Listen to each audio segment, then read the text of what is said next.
I woke up to the sight of my neighbor Patricia standing in my driveway at 6 in the morning, arms crossed, staring daggers at my barn through the February frost. My name is Lucas Jefferson, and I had been living peacefully on my 3-acre property in Leesburg, Virginia, for the past 8 years. This morning, apparently, that peace was about to end. I pulled on my jacket and boots, skipping coffee because whatever Patricia wanted couldn't be good.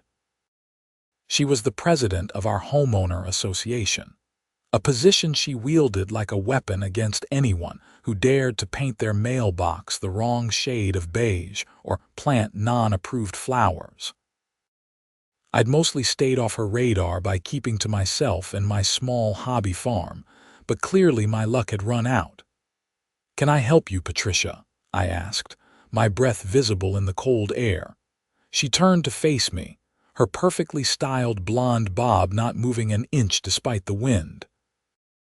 "Mr. Jefferson, I've received multiple complaints about an unsightly industrial heating element you've installed near your barn.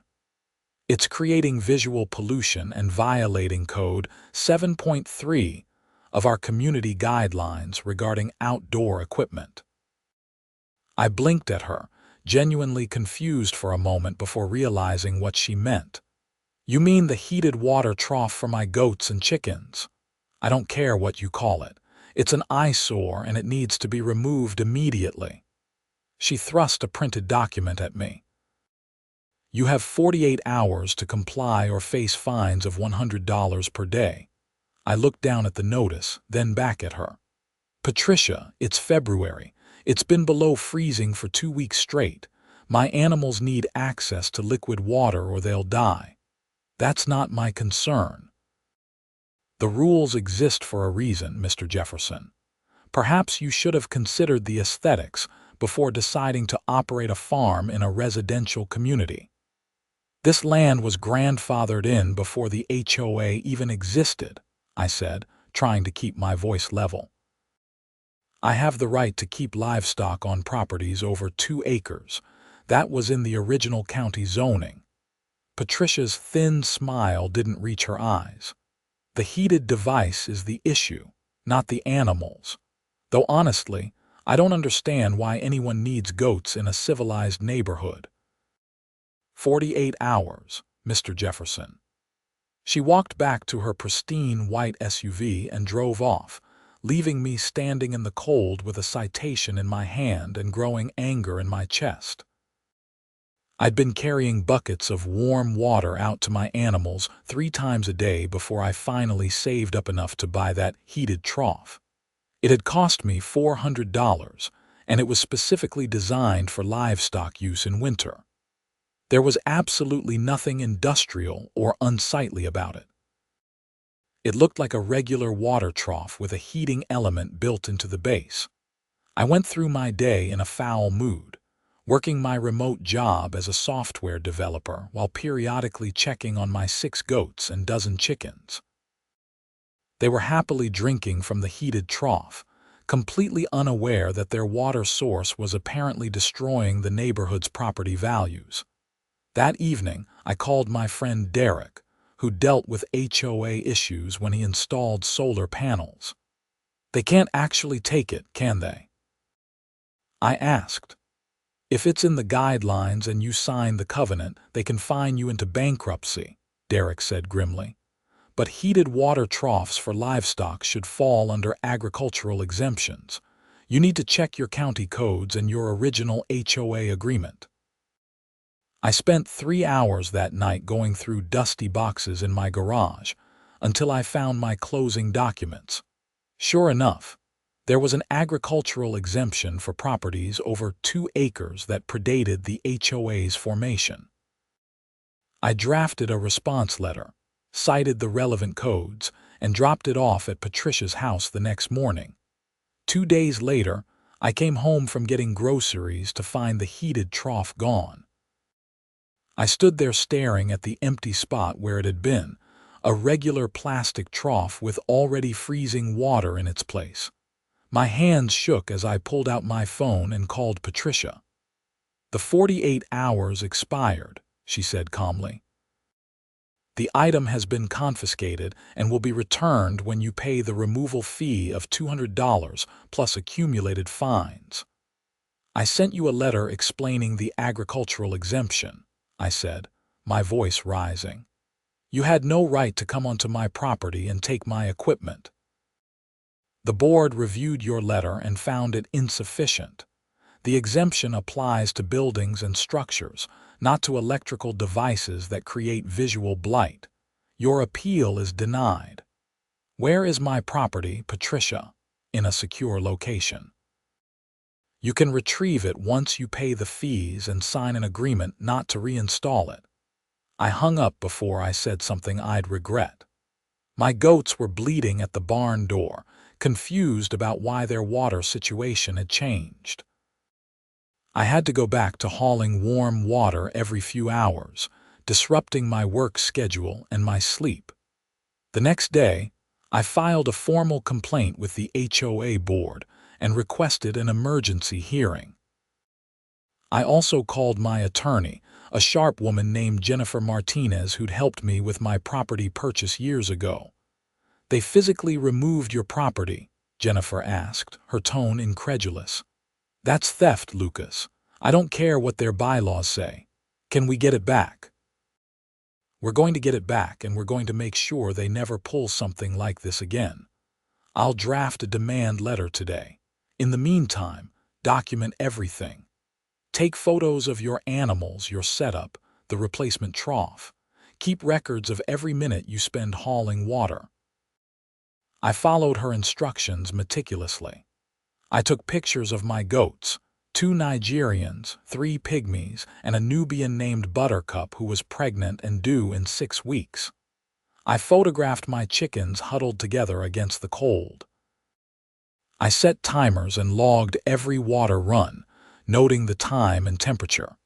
The HOA board meeting was scheduled for the following Thursday, 6 days away. In the meantime, the temperature dropped even further. We had a cold snap that brought nighttime lows down to 8 degrees Fahrenheit. I was hauling water every 3 hours around the clock, and it was freezing solid within 40 minutes of me putting it out.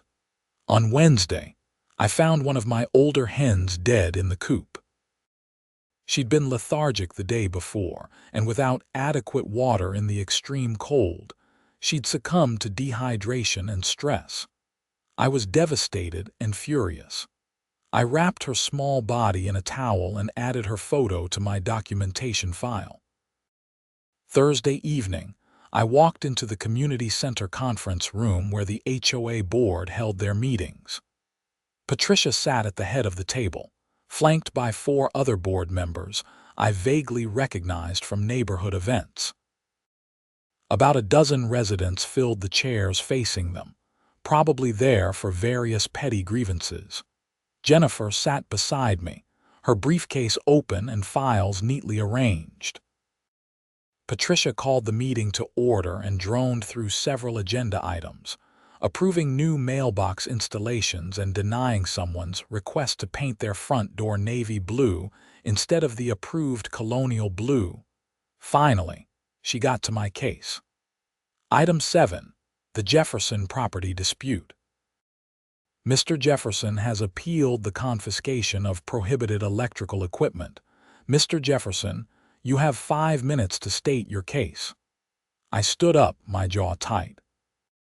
What you call prohibited electrical equipment is a heated livestock water trough, which is essential equipment for keeping animals alive in winter.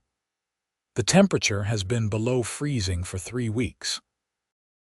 Without that trough, I have to bring warm water to my animals every few hours, and even then, it freezes before they can drink adequately.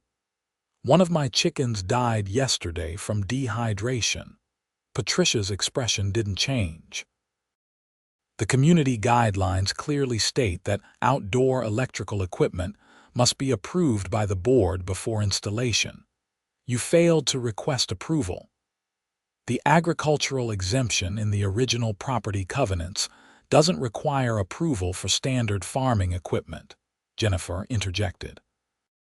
A heated water trough is as standard as a fence or a barn door.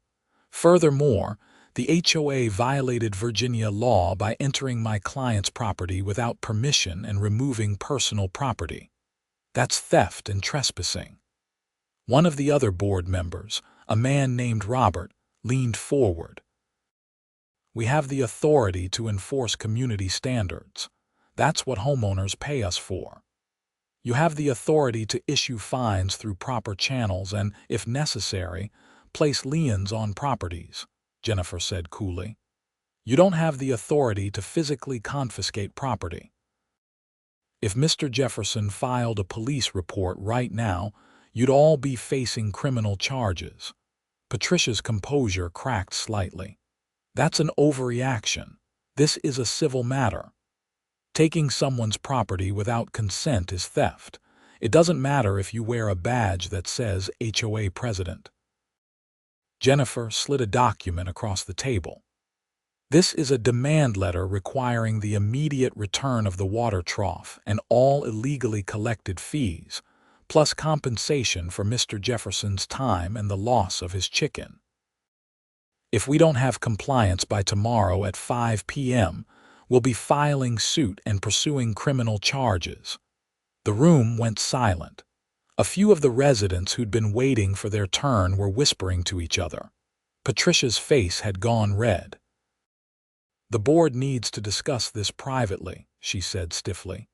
You have until 5 p.m. tomorrow, Jennifer repeated. The clock is ticking. We left the meeting and I felt simultaneously vindicated and exhausted. Do you think they'll actually return it? I asked as we walked to our cars. They'd be idiots not to, Jennifer said. But I've learned never to underestimate the stubbornness of HOA boards who think they're untouchable. Be prepared to follow through. The next morning at 9 a.m., Patricia called me. Her voice was tight and formal. The board has decided to return your property as a gesture of goodwill, but we maintain that the confiscation was within our rights. The trough is at my house. You can pick it up at your convenience. I'll be there in 10 minutes, I said. When I arrived, the heated trough was sitting in Patricia's driveway, still plugged into an extension cord running from her garage. I loaded it into my truck without saying a word to her. She watched from her doorway, arms crossed back home. I reinstalled the trough and filled it with fresh water. My goats immediately crowded around it, drinking deeply. Buttercup nuzzled my hand as if to say thank you. For the first time in over a week, I felt like I could breathe, but the relief was short-lived. 2 days later, I received another letter from the HOA. This time, they were demanding I provide documentation that my livestock operation was legitimate and not a violation of the residential zoning. They wanted vet records, feed receipts, and proof that my animals were properly cared for. I called Jennifer again. They're harassing me now. They're trying to justify their previous actions by finding some other violation, she said. Let's call their bluff. Get your vet to write a detailed letter about your animal's care requirements, especially regarding water access in winter. Make it so thorough that they look ridiculous for having questioned it in the first place. My veterinarian, Dr. Sarah Chen, had been treating my animals for 6 years. When I explained the situation, she was appalled. They took your heated water trough in February. That's animal cruelty waiting to happen. Can you write something official explaining why the trough is necessary? I asked. I'll do you one better. I'll write the letter, and I'll attend the next HOA meeting if they give you any more trouble. This is exactly the kind of ignorance that gets animals hurt or killed. Dr. Chen's letter was 4 pages long and devastatingly thorough. She explained the physiological water requirements of goats and chickens, the dangers of dehydration in cold weather, the specific risks to pregnant does like Buttercup, and the veterinary standard of care requiring constant access to unfrozen water in winter months. She detailed how heated water troughs were not just convenient but essential equipment for responsible livestock ownership in cold climates. She concluded by noting that removing such equipment during a cold snap was potentially criminal animal neglect. I sent the letter to the HOA board via certified mail. I also sent copies to each board member individually. I wanted to make sure there was no way they could claim they hadn't seen it. For a few days, there was blissful silence. I worked, cared for my animals, and tried to forget about the whole mess. The heated trough worked perfectly. My goats were healthy and happy, and Buttercup was getting rounder by the day as her pregnancy progressed. Then, on a Wednesday afternoon, I got a call from an unfamiliar number. "Mr. Jefferson, this is Officer Michael Torres with the Loudoun County Sheriff's Office. I'm calling about a complaint we received regarding livestock on your property. Would you be available for a welfare check this afternoon?" My stomach dropped. "Of course. Is there a specific concern?" Patricia Hendricks filed a report claiming your animals are being neglected and that you don't have proper permits. It's probably nothing, but we have to follow up on all complaints. Would 2 p.m. work? I agreed and immediately called Jennifer. They called the sheriff on me. Of course they did, she said, sounding tired. Let the officer do his inspection. Your animals are well cared for and you have all the documentation you need.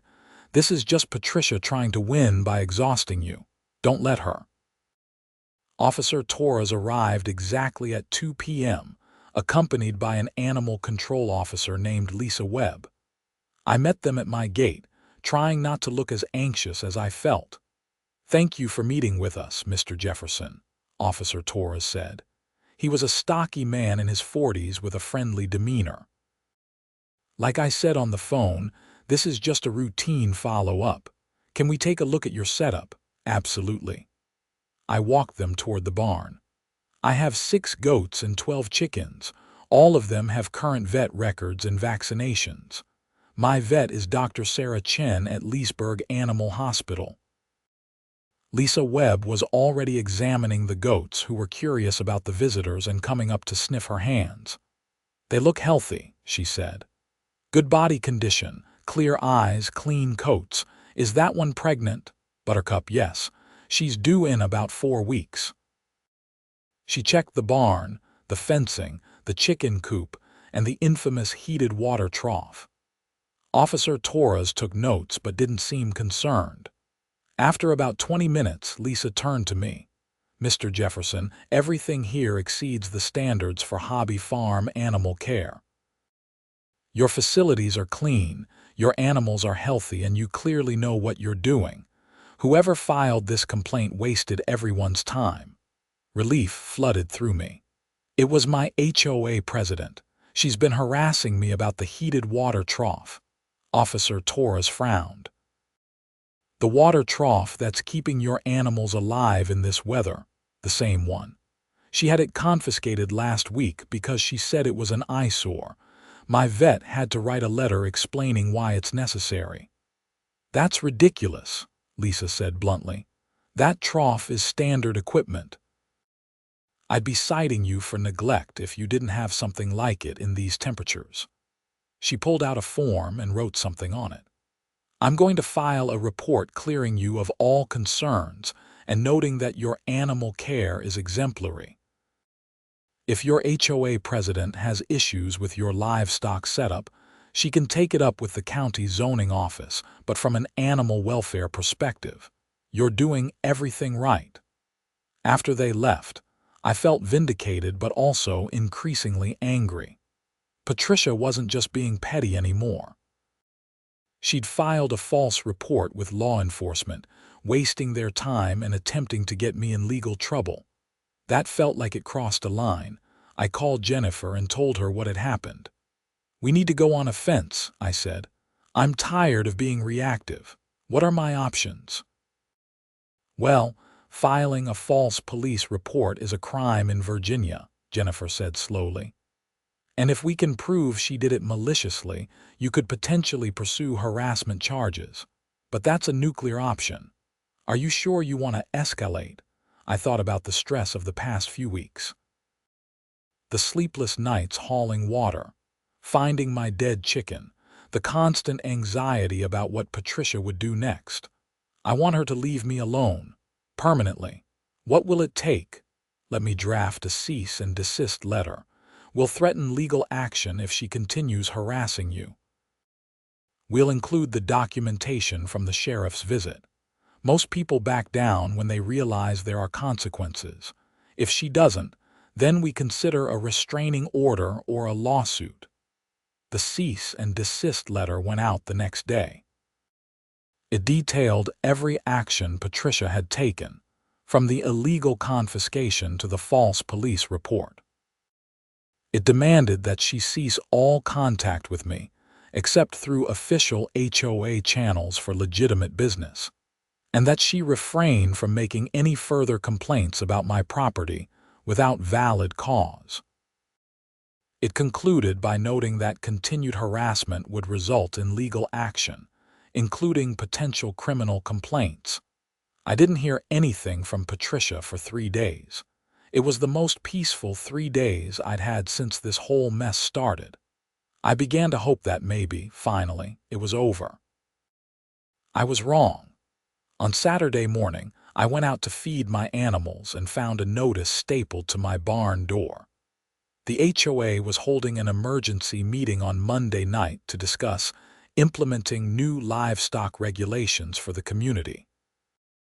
The notice specifically mentioned that current livestock owners would need to reapply for permits under the new system, and that any animals not meeting the updated standards would need to be removed within 30 days. I stared at the notice, my hands shaking with rage. Patricia was trying an end run. If she couldn't get rid of the water trough or get me arrested, she just changed the rules to make keeping animals impossible. I photographed the notice and sent it to Jennifer before I even went back inside. She called me within an hour. "She's not going to stop, is she?" "Not until someone makes her," I said grimly. "Okay, then we make her stop. I'm filing a harassment lawsuit on Monday morning. We'll seek an injunction preventing the HOA from implementing any new regulations that specifically target existing agricultural exemptions. And I'm going to recommend you file a formal complaint about the false police report. Do it, all of it." That weekend, I reached out to my neighbors. I'd mostly kept to myself over the years, but I knew several other people had issues with Patricia's increasingly authoritarian approach to the HOA. I sent emails to everyone I could find addresses for, explaining what was happening and warning them that if Patricia could come after my water trough today, she could come after their swing sets or garden sheds tomorrow. The response was overwhelming.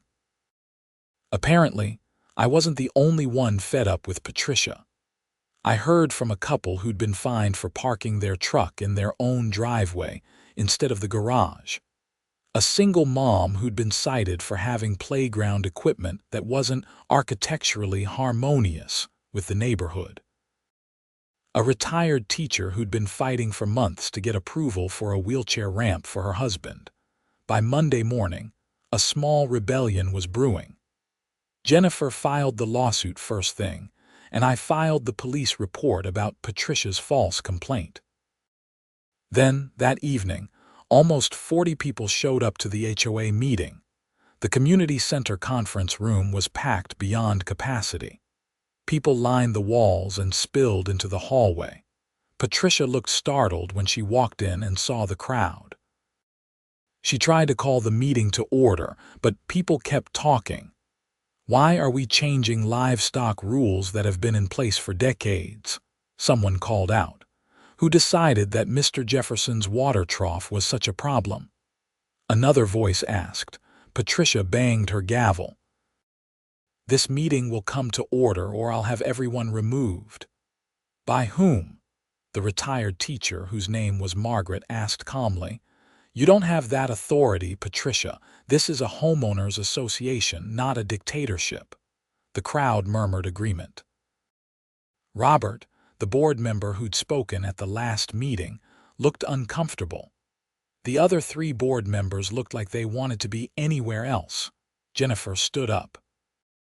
Before this meeting proceeds, the board should be aware that I filed a lawsuit this morning on behalf of Mr. Jefferson for harassment, illegal seizure of property, and abuse of HOA authority. Additionally, Mr. Jefferson has filed a criminal complaint regarding the false report made to law enforcement. Any actions taken against Mr. Jefferson or his property at this meeting will be considered further evidence of harassment and retaliation. Patricia's face went white, then red. You can't sue the HOA. You signed the covenant. The covenant doesn't permit you to break the law, Jennifer replied, and it certainly doesn't permit you to use your position to conduct personal vendettas. One of the other board members, a woman named Susan, raised her hand tentatively. Patricia, can we talk privately for a minute? They huddled at the front of the room, whispering urgently. I could see Susan and the other board members arguing with Patricia, who kept shaking her head stubbornly. Finally, Robert stood up. The board would like to table the livestock regulation discussion pending further review, he announced. We'll notify residents if and when the topic is revisited. That's not acceptable, Patricia snapped. I call for a vote, all in favor of implementing the new livestock standards.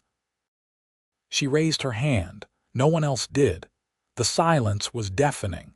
Motion fails, Robert said, looking relieved. This meeting is adjourned. Patricia slammed her folder shut and stormed out of the room. The crowd erupted in conversation, with several people coming up to thank me for taking a stand and to ask about the lawsuit. Over the next few weeks, the legal process ground forward. Jennifer was thorough and relentless. She deposed Patricia and the other board members. She subpoenaed HOA records and found a pattern of Patricia using her position to target people she personally disliked. My case was just the most recent and most egregious example. The false police report was harder to prove criminally because Patricia claimed she had genuine concerns about my animals, even though the welfare check had cleared me completely. The prosecutor wasn't interested in pursuing charges without stronger evidence of malicious intent.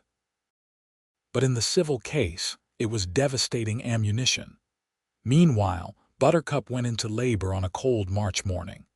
Dr. Chen came out to supervise, and after 4 hours of labor, Buttercup delivered 2 healthy kids, a boy and a girl. They were tiny and perfect, and watching them take their first wobbly steps was one of the best moments of my life. I posted pictures of them on the neighborhood social media page, and the response was overwhelmingly positive. Dozens of people commented about how cute they were and asked if they could come visit. Patricia made a snarky comment about how farm animals didn't belong in residential areas, and she was promptly radioed by angry neighbors telling her to leave me alone. 2 days later, Susan called me. Mr. Jefferson, this is Susan Park from the HOA board. I wanted to reach out personally to apologize for everything that's happened. Several of us on the board have been increasingly concerned about Patricia's behavior, and your situation was the last straw. We've called for a vote of no confidence, and Patricia has been removed as president. I'm the interim president until we can hold elections next month. I was stunned. I appreciate that, thank you. We're also prepared to settle your lawsuit. We'd like to offer a formal apology, reimbursement for all your legal fees and documented expenses, compensation for your time and the loss of your chicken, and a guarantee that your agricultural exemption will be honored permanently. We'll put it in writing and file it with the county. I'll need to discuss it with my attorney, I said, of course. But Mr. Jefferson, I want you to know that most of your neighbors support you. Patricia let her personal feelings override common sense and basic decency. That's not what this community should be about. Jennifer and I discussed the offer. It was fair, probably better than we'd get if we went to trial. The HOA was willing to pay $15,000 to cover my legal fees, lost work time, and compensation. They'd formally apologize in writing and at a community meeting. And they'd amend the bylaws to explicitly protect agricultural uses on grandfathered properties. Take it, Jennifer advised. You've won. They're giving you everything we asked for and more. Patricia's gone. Your animals are safe. Let it end on your terms. I agreed. The settlement was finalized in early April, just as the weather finally started to warm up. At the next HOA meeting, Susan read a formal apology on behalf of the board, acknowledging that I'd been treated unfairly and that my property rights had been violated. Several neighbors clapped. Patricia was conspicuously absent. I heard through the neighborhood gossip chain that she was furious about being ousted and was considering moving. I hoped she did. Life would be a lot more peaceful without her around. In May, the HOA held elections for a new board. Several people ran on platforms of reforming the organization and focusing on actual community building rather than petty rule enforcement. Margaret, the retired teacher with the husband who needed a wheelchair ramp, was elected president. One of her first acts was to approve the ramp that Patricia had been blocking for months. As spring turned to summer, life settled into a comfortable rhythm. Buttercup's kids, whom I'd named Peanut and Butter, grew rapidly and provided endless entertainment. I started offering farm tours for neighborhood kids, teaching them about responsible animal care and where their food came from. It became a popular weekend activity, and several parents mentioned how much their children loved visiting the goats. The heated water trough sat unused during the warm months, but I knew it would be there when winter came again. And this time, I wouldn't have to fight for the right to keep my animals safe and healthy. One evening in late June, I was sitting on my porch watching the goats play in their pasture when a car pulled into my driveway. I didn't recognize it at first, but when the driver got out, I saw it was Robert from the old HOA board. "Lucas, I hope I'm not intruding," he said, walking up to the porch. "I wanted to talk to you if you have a minute." I gestured to the empty chair. "Sure, what's on your mind?" He sat down heavily, looking uncomfortable. "I wanted to apologize personally. I should have stood up to Patricia a long time ago. I knew she was out of line, but I was too much of a coward to say anything. When she went after you, I told myself it wasn't my problem. But it was. And when she stole your water trough, I knew it was wrong, but I went along with it anyway." I studied him for a moment. He looked genuinely remorseful. "Why didn't you say something?" "Honestly, I didn't want the hassle. Patricia was incredibly difficult to deal with. It was easier to just go along with her than to fight her on everything. But watching what she put you through, and seeing that chicken die, and knowing we were responsible, I couldn't live with that anymore." "I appreciate you saying that," I said slowly. "And I appreciate that you at least voted against the livestock regulations at that last meeting. It wasn't enough, though. I should have done more sooner." He looked out at the pasture where Peanut and Butter were head-butting each other playfully. "Your animals are lucky to have you. I'm glad you fought back. It made me realize I needed to do better." After Robert left, I thought about forgiveness and accountability. Patricia had never apologized. She'd never acknowledged that what she did was wrong. Even after being removed from the board, she maintained that she'd been enforcing legitimate rules. But Robert had come here on his own to take responsibility for his part in what happened. That meant something. July brought a heat wave, and I modified my barn with extra fans and shade to keep my animals comfortable. Several neighbors asked for advice on keeping their own pets cool, and I found myself becoming an informal resource for animal care questions. It was a nice change from being the neighborhood pariah. In August, I got a letter forwarded from Jennifer's office. It was from Patricia's attorney, requesting that I sign a mutual non-disparagement agreement. Essentially, she wanted me to agree not to talk about what had happened in exchange for her agreeing not to talk about me. I called Jennifer. "What do you think?" "I think Patricia is worried about her reputation and wants to make sure you don't spread the story around. Legally, you don't have to sign anything. The settlement already resolved everything. This is just her trying to control the narrative. Can I counteroffer? What did you have in mind?" "I'll sign it if she makes a donation to the Loudoun County Animal Shelter. $5,000. If she cares so much about animals that she filed a false report about mine, she can put her money where her mouth is." Jennifer laughed. "I'll send the counteroffer."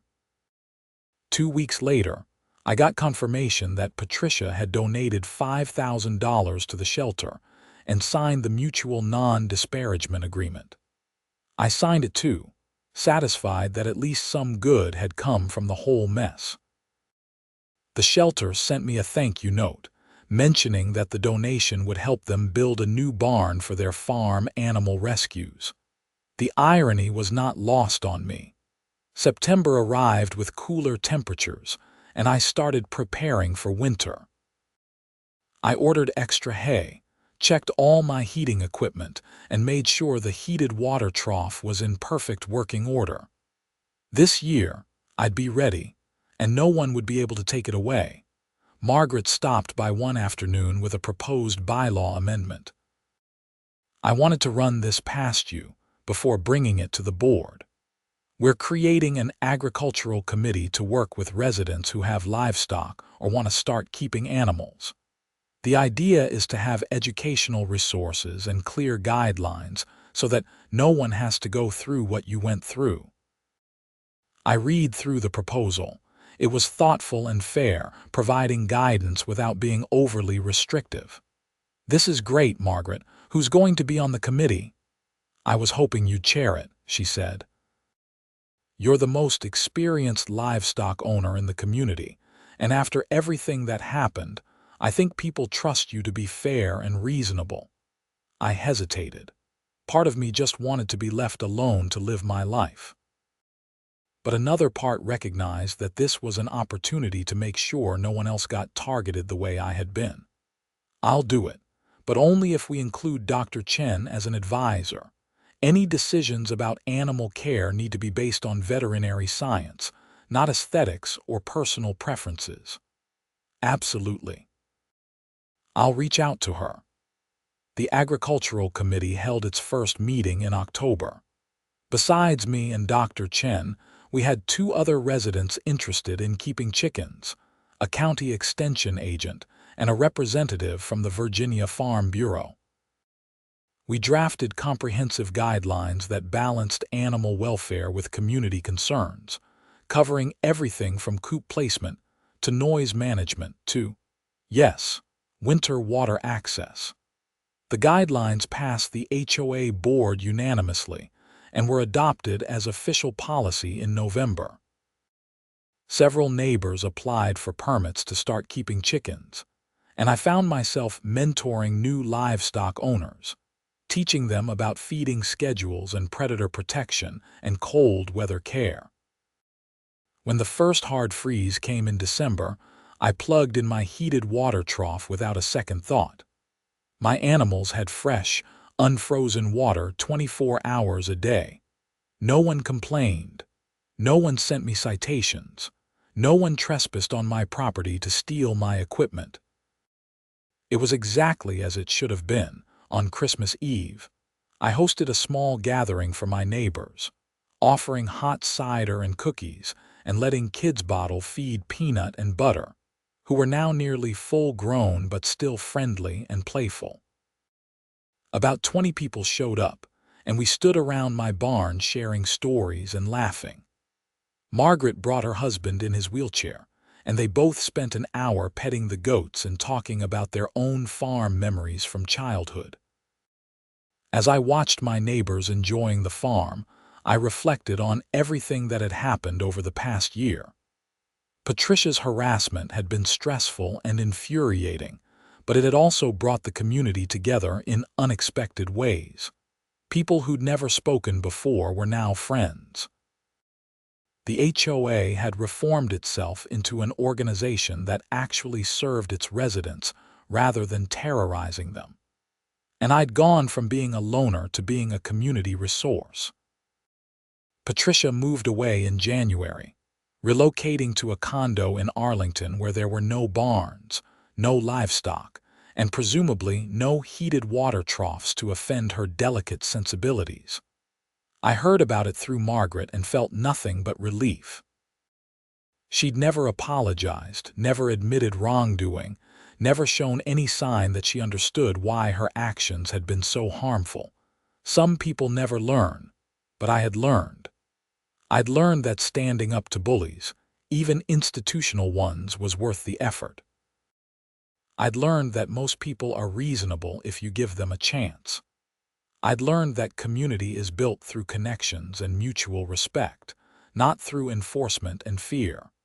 And I'd learned that sometimes the fight isn't really about a heated water trough at all.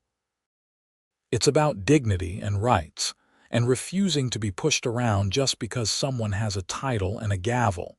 As winter deepened and the temperatures dropped, my animals stayed healthy and comfortable. The heated trough hummed quietly, doing exactly what it was designed to do. Buttercup was pregnant again, due in early spring. Peanut and Butter had grown into confident young goats who ruled the pasture. My chickens produced eggs steadily. Even in the cold, life was good. The HOA left me alone. My neighbors were supportive. My animals were thriving. And that heated water trough, the one that had caused so much trouble, sat in my barn providing life-sustaining water to my livestock without interference or complaint. It was such a simple thing, really. Animals need water. In winter, water freezes. Therefore, you need a way to keep the water from freezing. Any reasonable person would understand that, but reasonableness had been in short supply when Patricia was in charge.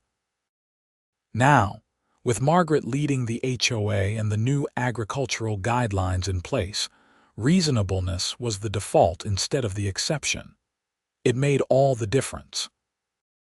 In February, exactly 1 year after Patricia had first shown up in my driveway to complain about the trough, I was featured in the local newspaper.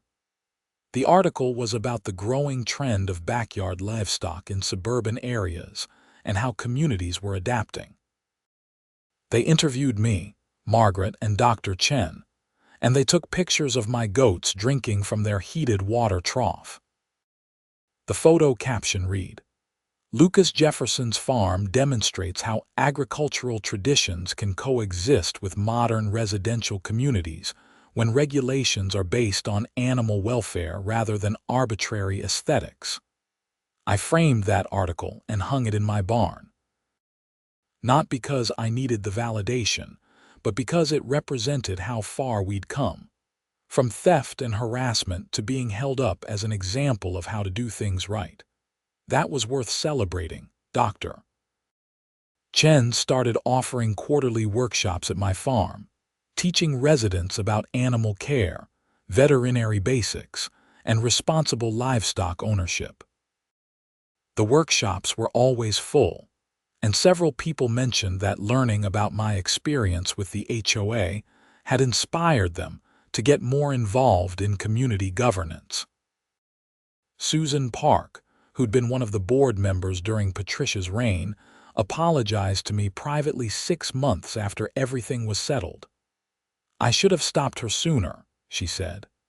"I knew she was fixated on your property, but I didn't realize how far she'd go. I'm sorry I didn't speak up." I accepted her apology, just as I'd accepted Robert's. They weren't the primary villains in this story, but they'd been complicit through their silence. At least they'd eventually found their spines and done the right thing. The one person who never apologized was Patricia herself.